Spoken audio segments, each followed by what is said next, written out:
অসাধাৰণ কৰ্মৰে জিলিকি উঠা এগৰাকী সাধাৰণ নাৰী।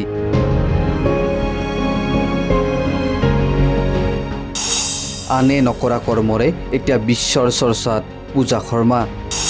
অভিভাৱকবিহীন মৃতদেহৰ অন্ত্যেষ্টিক্ৰিয়া কৰে তেওঁ।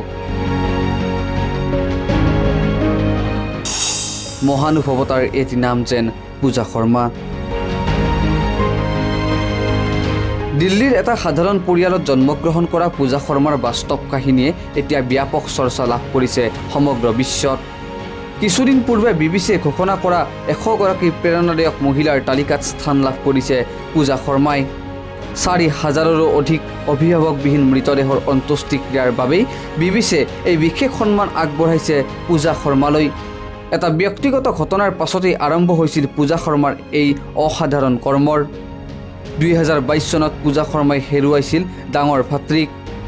কিন্তু কোনেও সহায় কৰিব আগবাঢ়ি অহা নাছিল ভাতৃৰ সৎকাৰত। পূজাই তেতিয়া সকলো ৰীতি নীতি সম্পন্ন কৰিছিল। আৰু তেতিয়াৰ পৰাই পূজা শৰ্মাই অভিভাৱকবিহীন মৃতদেহৰ শেষ অনুষ্ঠান চলোৱাৰ বাবে নিজকে উৎসৰ্গা কৰিছে। পূজাৰ স্থিতিস্থাপকতা আৰু পৰিৱৰ্তনৰ প্ৰতি থকা দায়বদ্ধতাই সমাজৰ নীতি নিয়মক প্ৰত্যাহ্বান জনাবলৈ অনুপ্ৰাণিত কৰে।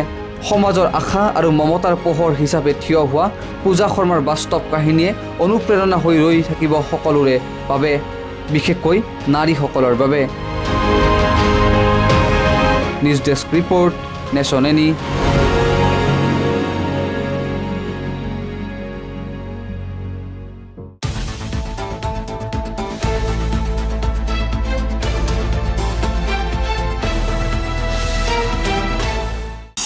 অসাধাৰণ কৰ্মৰে জিলিকি উঠা এগৰাকী সাধাৰণ নাৰী।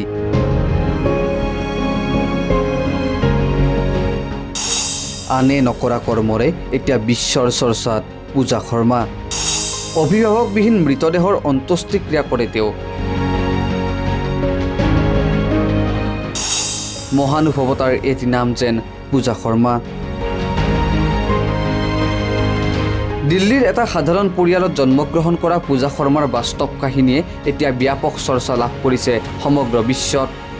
কিছুদিন পূৰ্বে বিবিচিয়ে ঘোষণা কৰা 100গৰাকী প্ৰেৰণাদায়ক মহিলাৰ তালিকাত স্থান লাভ কৰিছে পূজা শৰ্মাই।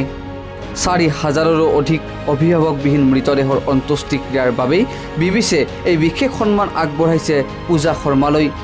এটা ব্যক্তিগত ঘটনাৰ পাছতেই আৰম্ভ হৈছিল পূজা শৰ্মাৰ এই অসাধাৰণ কৰ্মৰ।